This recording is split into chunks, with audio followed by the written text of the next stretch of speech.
What's going on, everybody? I am back to break down this 3-game NBA DFS slate on DraftKings and FanDuel. Excited to get into the breakdown. Not the largest slate on the season, but definitely some advantages that we could be had. Some higher total games, some lower total games, some spreads we could talk about, maybe some blowouts going on. Try to figure out the edge that we can have, give you the advantage, and giving you the winning plays to get in the green as always on this channel. Promise we're going to do that. And don't forget to stay tuned to the end of the video for my lock of the night. Fan favorite segment on the channel. We nailed it last time going with Jalen Brunson in a lock spot without Luka Doncic being in there. He was just way too underpriced across the industry. I found it very easy to be playing him.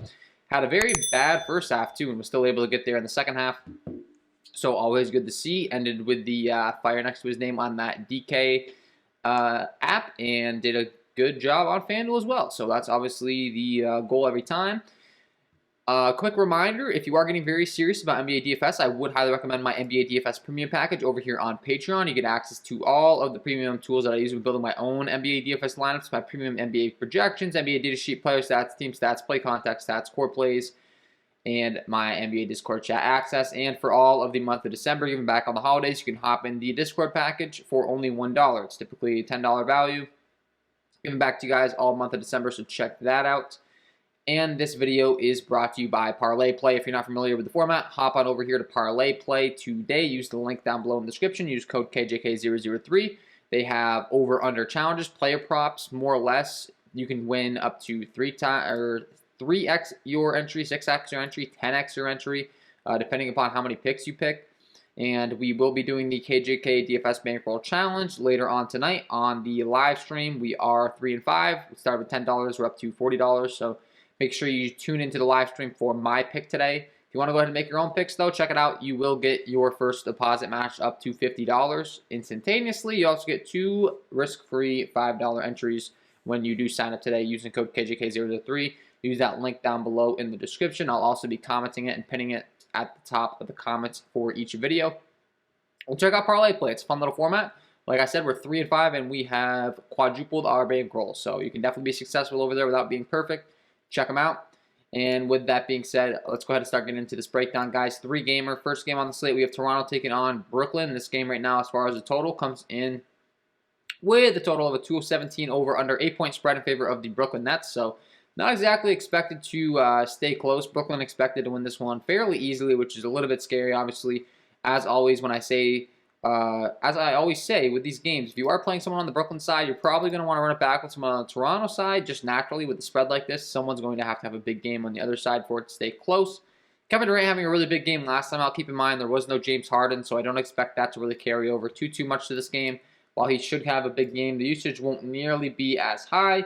Don't expect him to really be at the top of my priority list here on this slate tonight. We'll talk about some pay-up options. We have some other spots with some injuries, which may lead to him being a decent pay-up option, just if we have the salary as we go along the slate here. James Harden, same thing can be said as far as the pace in this game. Decently paced game. It's going to be one of those two guys that realistically has the biggest game as always. And on Toronto side, it's pretty predictable as well. There's no OG Anunoby, Scotty Barnes, Pascal Siakam, Gary Trent Jr. going to continue to get a bump up in usage.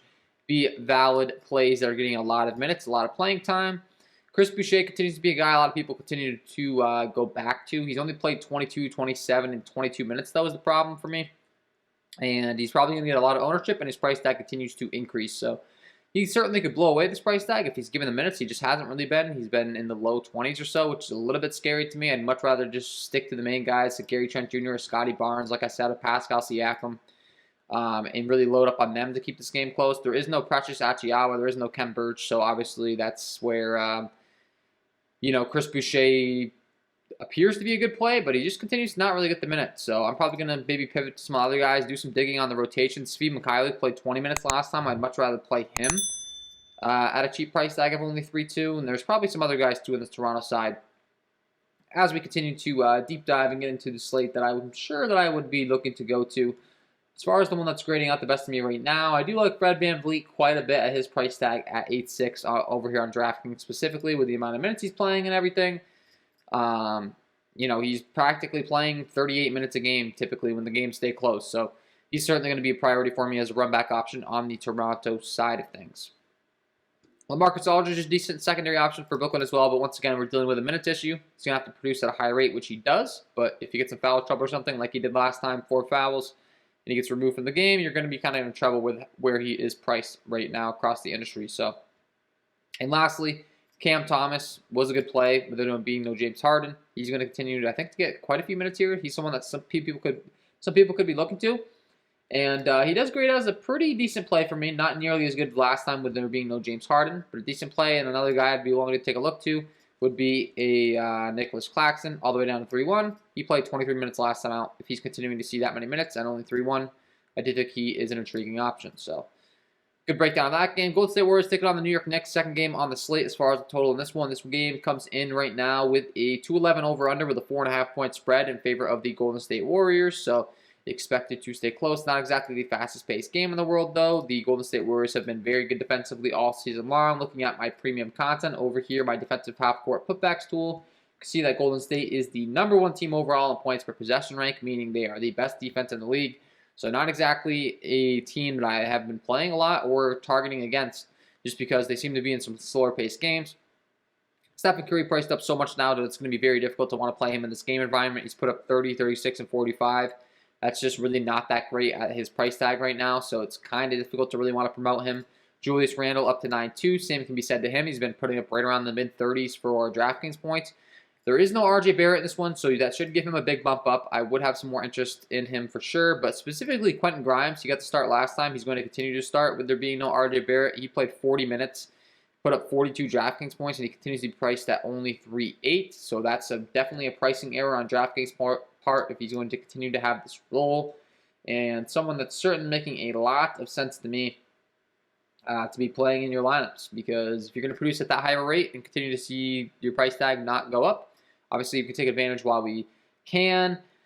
Derrick Rose, Evan Fournier certainly should get a big bump up as well in their usage in their minutes, with there being no RJ Barrett. And then also you're looking to an Emmanuel Quickly. I would say Derrick Rose would be my favorite of the bunch. Evan Fournier continues to be just not really liked by the coaching staff, it appears. So Kevin Knox played 29 minutes last time out.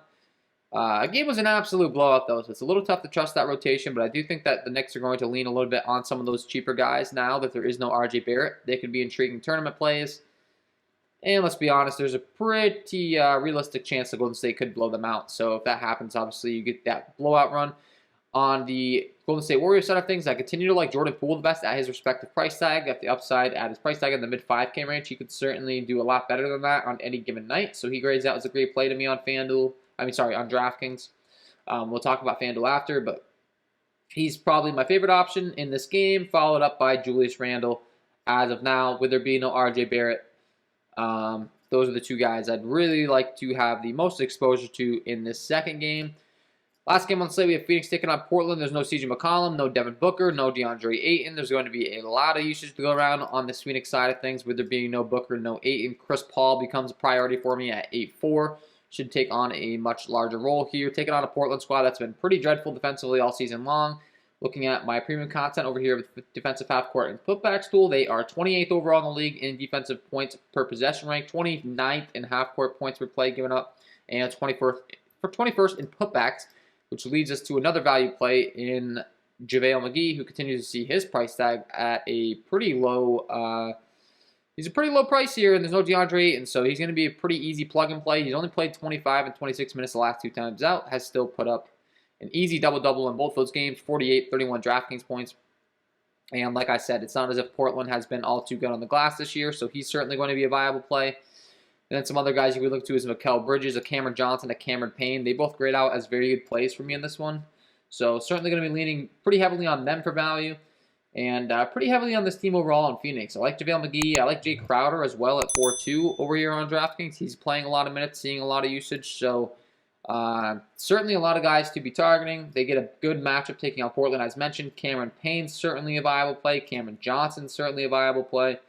So I would have no issues with you loading up on this Phoenix value in order to get up to some pay-up options on the slate, which one of them could be Chris Paul. I like him quite a bit. The other could be Damian Lillard. I'm going to like him quite a bit. With there being no CJ McCollum, his usage should be sky high here until CJ returns. So it's going to be kind of Damian Lillard's team. He returned last time out. Played 37 minutes. There were certainly no limits for him off that abdomen injury, so I wouldn't worry about that. And he's certainly a good pay-up option, followed by Yusuf Nurkic, Norman Powell, and Anthony Simmons, all kind of seeing a bump up in usage as well, with there being no CJ McCollum. Anthony Simmons playing 33 minutes last time out, putting up 34 DraftKings points, still priced in the mid-5K range. So he's certainly making some sense. We saw Nazir Little and Larry Nance Jr. also expected to step up and take on bigger roles. They got limited because of foul trouble, both of them. So both those guys I think are interesting as well. And there seems to be quite a bit of interest in this last game based upon how things are grading out here. Just both teams a little bit shorthanded, both teams getting a bump up in usage. So certainly an intriguing game to be targeting. And then when you're looking at the totals on the slate compared to the other two games, it is indeed the highest total. It's a 219.5 over under with a 1.5 point spread in favor of Phoenix. So, yeah, everything adding up to target this game for sure. Looking over to FanDuel, making sure that we talk about it over here. If there's any pricing discrepancies or anything on my sheet. Alec Burks at only 5.6 on FanDuel really stands out to me. So that's someone I'll start with right off the bat. 5.6 on FanDuel. If you look over on DraftKings at his price, I believe he's a lot more than that over here. 6.3, so not an incredible amount more, but at only 5.6, that's still a very friendly price tag over here on FanDuel for guys playing in the mid-30s. There is no RJ Barrett. He's should get a bump up in usage. Hasn't had a big game in quite some time now, so maybe you get him at some lower ownership than he should be. Certainly willing to play him. I still like the Phoenix guys over here. Cameron Payne, Mikal Bridges certainly standing out to me on FanDuel. Cameron Payne's only 4.8. So I certainly think that he's going to be a viable play here with there continuing to be no Devin Booker. Looking at his game log, 28 minutes last time out, 22 minutes the time before. If you want to go to him as a value play, wouldn't call you crazy at all. Some other guys. We talked about Nicholas Claxton. He's only 4.4 over here. Still got him projected for right around 22 minutes. I think that he could certainly surpass that. Jay Crowder, Chris Paul, Phoenix guys. Once again, Cameron Johnson. I'd be willing to play. I like Damian Lillard over here quite a bit as well at 8.7. Like I said, a big bump up in usage here. I think he should be a priority for you at the point guard position. Chris Paul, Damian Lillard certainly standing out as two guys I would be prioritizing my lineups tonight, with some heavy usage with guys missing. You know, there's no Devin Booker for Chris Paul. There's no CJ McCollum for Damian Lillard. So, makes a lot of sense to be going to these guys. And, yeah, guys, that is all for me. That is the overall breakdown. Before I let you guys go, I want to give you my lock of the night. But don't forget to head on over to Parlay Play, sponsor of the channel. Check out these games tonight, guys. On the live stream, I'm going to have picks for you for my Parlay Play Challenge. Still figuring it out, but the Knicks, Warriors, Trailblazers, Suns, I'm sure that I'm probably going to have quite a bit of interest in targeting the Suns Trailblazers game, so we'll talk about that on the live stream, give you guys my picks. You can also follow me over on Twitter at KJK_DFS to receive my latest updates, which I'm always tweeting out updates such as injury news, my picks for parlay play, etc. over there. But yeah, sign up today, guys. Use that promo link in the description, the comments, and use the code KJK003. It should auto-apply if you use that link, trying to make your life a little bit easier. You get the instant $50 deposit match when you deposit today. You get 2 risk-free $5 entries.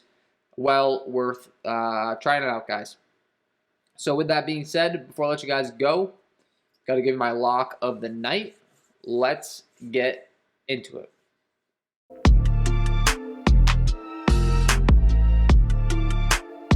And my lock of the night tonight is going to be Chris Paul, taking on this Portland Trailblazers squad in the highest total game on the slate with a 220 over-under, putting up 1.2 FanDuel points per minute on a permanent basis on the season, projected to play in the mid-30s for minutes. As far as DraftKings is concerned, they've got him priced at 8.4 as well, 1.21 DK points per minute, mid-30s projected once again, and taking on a Portland squad that ranks very poorly defensively on the season as mentioned.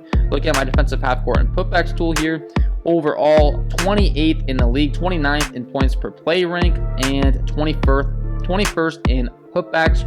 Should have plenty of opportunities here, plenty of projections for the Phoenix side. Get him in your lineups because he is my lock of the night.